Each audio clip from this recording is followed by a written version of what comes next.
السلام علیکم ورحمۃ اللہ وبرکاتہ۔ اعوذ باللہ من الشیطان الرجیم، بسم اللہ الرحمن الرحیم۔ لقد صدق اللہ رسولہ الرؤیا بالحق لتدخلن المسجد الحرام إن شاء الله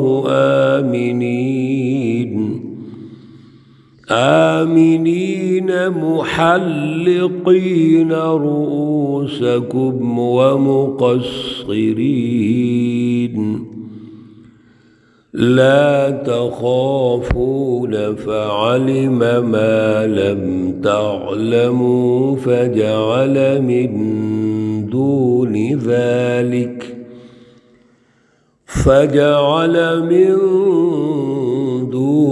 ذلك فتحا قريبا۔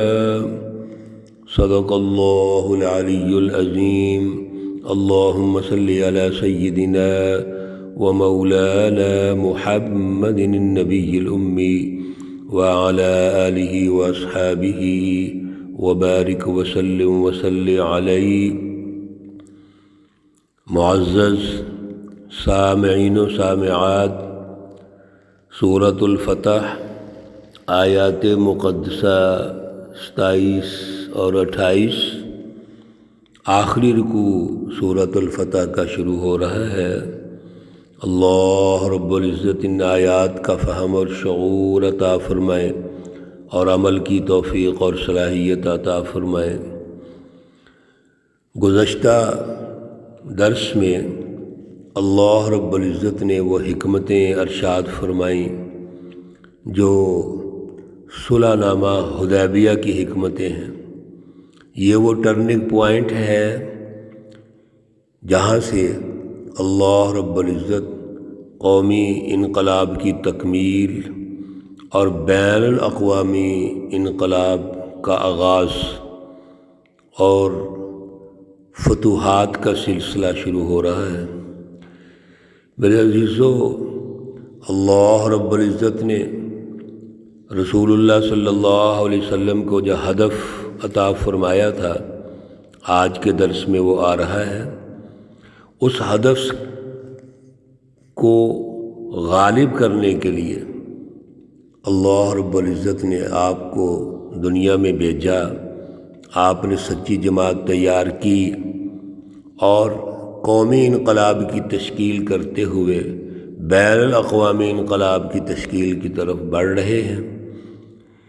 تمام اللہ کی رہنمائی آپ صلی اللہ علیہ وسلم کے عنوان سے، جماعت صحابہ کے عنوان سے جو ہمیں سمجھائی جا رہی ہے، یہ ہماری تربیت ہے۔ اسی لیے میں اکثر کہتا رہتا ہوں، قرآن مجید کے یہ دروس جو ہم سن رہے ہیں، یہ ہماری تربیت کے لیے ہوتے ہیں۔ ایسا نہیں ہونا چاہیے کہ ہم سنیں اور سن کے خاموش ہو جائیں، بلکہ قرآن کا تو ایک ایک حرف، ایک ایک لفظ وہ نور ہے، سچی رہنمائی ہے، دین الحق ہے، بالہدا و دین الحق۔ تو کیا رہنمائی کو سن کے خاموش ہو جانا چاہیے؟ رہنمائی سنے اور سن کے سو جانا چاہیے؟ اس کے نتیجے میں تو تحریک پیدا ہونی چاہیے۔ اس کے نتیجے میں تو ہمیں آج کے دور میں کیا کرنا ہے، اس کے لیے تیار ہونا چاہیے۔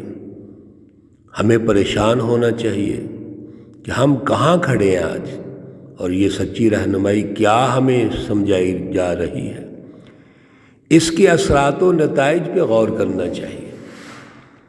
آج کے درس میں اللہ رب العزت وہ خواب جو رسول اللہ صلی اللہ علیہ وسلم کو آیا اور آپ نے عمرے کا ارادہ فرمایا، اس کے حوالے سے ہمیں رہنمائی دے رہے ہیں۔ لقد صدق اللہ رسولہ الرؤیا بالحق، البتہ تحقیق، لام تحقیق کے لیے ہے، قد بھی تحقیق کے لیے ہے، البتہ تحقیق یعنی جس میں کوئی شک ہی نہیں ہے۔ صدق اللہ، اللہ نے سچ کر دکھلایا، رسولہ الرؤیا، اپنے رسول کے خواب کو، بالحق، حق کے ساتھ، یعنی واضح تحقیق اللہ نے اس خواب کو سچا کر دکھایا۔ یہ جو خواب ہے رسول اللہ صلی اللہ علیہ وسلم کو، ام المومنین حضرت عائشہ رضی اللہ تعالیٰ عنہ کی حدیث مبارکہ بخاری شریف میں ہے، باب بدء الوحی میں، کہ آپ صلی اللہ علیہ وسلم کو وحی سے پہلے بھی سچے خواب آتے تھے۔ خواب ہر انسان کی اپنی طبیعت، اس کے جسمانی روحانی تقاضوں کے مطابق ہوتے ہیں۔ حضور صلی اللہ علیہ وسلم اللہ کے نبی ہیں، تو آپ کو اپنی طبیعت، جو روحانیت اللہ نے آپ میں پیدا فرمائی، اس کے مطابق خواب آ رہے ہیں۔ اس لیے انبیاء کے خواب سچے ہوتے ہیں۔ تو رسول اللہ صلی اللہ علیہ وسلم کو خواب آیا عمرے کا کہ ہم عمرہ کر رہے ہیں۔ آپ نے اعلان فرمایا، صحابہ کرام تیار ہو گئے۔ اللہ فرماتے ہیں کہ یہ خواب آپ کا سچا ہے، یہ وحی ہے، جس کے نتیجے میں آپ نے عمرے کا ارادہ فرمایا اور صحابہ کرام بھی آپ کے ساتھ تیار ہیں۔ لَتَدْخُلُنَّ الْمَسْجِدَ الْحَرَامَ، آپ لازمی ضرور داخل ہوں گے اللہ کے گھر میں، مسجد الحرام میں۔ لَتَدْخُلُنَّ یہاں بھی لام تاکید کے لیے ہے، اور تدخلن یہ نون جو ہے، یہ نون ثقیلہ، یہ بھی تاکید کے لیے آتا ہے، ضرور داخل ہوں گے انشاءاللہ، اگر اللہ نے چاہا۔ اور انشاءاللہ کا مطلب وہ وسائل اور اسباب پیدا ہوں گے۔ انشاءاللہ کا مطلب وہ نہیں جو ہم لیتے ہیں، انشاءاللہ کہہ دیا اور بس اپنے عمل کو بھول گئے۔ اصل میں دنیا کے اندر انشاءاللہ کا مطلب ہے کہ وہ اسباب اختیار کیے جائیں، وسائل اختیار کیے جائیں، جد و جہد کی جائے، تو اللہ کامیاب کرتے ہیں۔ یہ دنیا کی ایک حقیقت ہے۔ ہم بعض اوقات انشاءاللہ کہتے ہیں اور کہتے ہیں جی اللہ کے سپرد کر دیجئے، نہیں، انشاءاللہ کہنے کے ساتھ ساتھ وہ وسائل، وہ بنیادی اسباب، جد و جہد، تحریک، تمام تر کوشش وہ کرنی پڑے گی۔ آمینین، کیسے داخل ہوں گے اللہ کے گھر میں؟ امن کی حالت میں، کوئی خوف نہیں ہوگا۔ آگے آ رہا ہے لا تخافون، محلقین، سر کو منڈوائیں گے، رؤوسکم، اپنے سروں کو، ومقصرین، اور قصر کریں گے۔ حلق کہتے ہیں سر کو منڈوانا، اور قصر کہتے ہیں بال کتروانا۔ اس لیے عمرے اور حج پہ جب ہم جاتے ہیں تو حلق ترجیح ہے، کیونکہ پہلے اللہ نے حلق فرمایا ہے، پھر اللہ نے قصر فرمایا ہے۔ تو سر منڈوانا جو ہے، یہ کیونکہ پہلے ہے، یہ اس سے افضل ہے سر جو بال کتروانے کے ہیں۔ لا تخافون، کوئی خوف نہیں ہوگا۔ فعلم ما لم تعلموا، پس جان لیا اللہ نے، ما لم تعلموا، جو تم نہیں جانتے تھے۔ اللہ کے علم میں تو سب کچھ ہے، یہ پچھلے دروس میں عرض کر چکے ہیں۔ اللہ کے علم میں کیا ہے؟ ایک تو مکۃ المکرمہ کے اندر، مکۃ المکرمہ میں رجال مؤمنون ونساء مؤمنات، یہ پیچھے اللہ رب العزت ارشاد فرما چکے کہ وہاں مومن مرد بھی ہیں اور مومن عورتیں ہیں۔ وہ باقاعدہ ایک جاسوسی کا نیٹ ورک ہے جو رسول اللہ صلی اللہ علیہ وسلم کو اندر کی خبریں پہنچاتے ہیں۔ اگر جنگ ہوتی ہے تو وہ سارا جو مومن مرد اور عورت ہے اور ان کا نیٹ ورک ہے وہ بھی تباہ ہو سکتا ہے۔ پھر اللہ رب العزت یہ بھی جانتے ہیں لِيُدْخِلَ اللَّهُ فِي رَحْمَتِهِ مَن يَشَاءُ، اس صلح کے نتیجے میں اللہ ان کفار اور بڑے بڑے جو سردار تھے ان کو سوچنے کا موقع ارشاد فرما رہے ہیں کہ ان کو موقع دے رہے ہیں اپنی رحمت، جیسے پچھلے درس میں عرض کیا تھا حضرت خالد بن ولید، عمرو بن العاص اور صحابہ کرام، اللہ رب العزت ان کو یہ صلاحیت دیتے ہیں، وہ حلقہ بغوشہ اسلام داخل ہوتے ہیں۔ ابو سفیان کو موقع ملتا ہے جو سردار ہے وہاں کے، اور مکہ المکرمہ کے موقع پر وہ بھی مسلمان ہو جاتے ہیں۔ تو جنگوں سے کبھی حالات بہتر نہیں ہوتے، نہ ہی نتائج حاصل ہوتے ہیں، ہمیشہ نتائج صلح سے حاصل ہوتے ہیں۔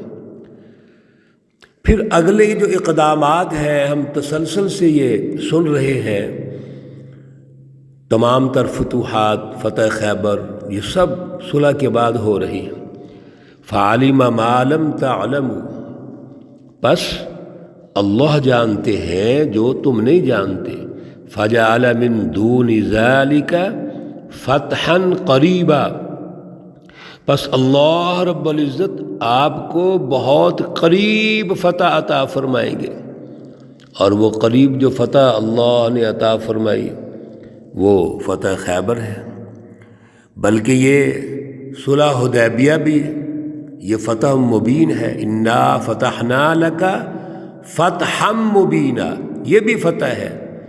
کس شکل میں کہ یہ مرکز ہے تمام فتوحات کا۔ صلح حدیبیہ جو ہے یہاں سے دروازہ کھلتا ہے سارا آگے فتوحات بین الاقوامی جو اللہ رب العزت نے غلبہ عطا فرمایا، تو یہاں سے دین کی اشاعت، دین کا غلبہ، انسانیت کی آزادی، غلامی سے قومی آزادی کی تکمیل ہو رہی ہے، اور بین الاقوامی آزادی کا آغاز ہو رہا ہے۔ تو یہ گویا فتح مبین ہے اور فتح قریب ہے، اور غزوہ خیبر بھی اگلے سال بڑا قریب 2-3 ماہ کے بعد غزوہ خیبر ہو رہا ہے۔ اللہ رب العزت ہمیں اعلیٰ شعور، اعلیٰ فہم عطا فرمائے۔ اگلی آیت پہ انشاءاللہ کل درس دیں گے، وقت کی کمی ہوتی ہے۔ اللہ رب العزت ہمیں سچا اور پکا مومن بنائے، صحابہ کرام کی طرح رسول اللہ صلی اللہ علیہ وسلم کا ہمیں سچا فرما بردار بنائے۔ اللہ رب العزت تمام بیماروں کو شفائے کاملہ عاجلہ مستمرہ عطا فرمائے۔ اللہ رب العزت تمام مرحومین و مرحومات کو جنت الفردوس میں اعلیٰ مقام عطا فرمائے۔ ربنا تقبل منا انك انت السميع العليم وتب علينا انك انت التواب الرحيم، وصلى الله تعالى على النبي الأمي محمد وعلى آله وأصحابه أجمعين برحمتك يا أرحم الراحمين۔ السلام عليكم ورحمة الله وبركاته۔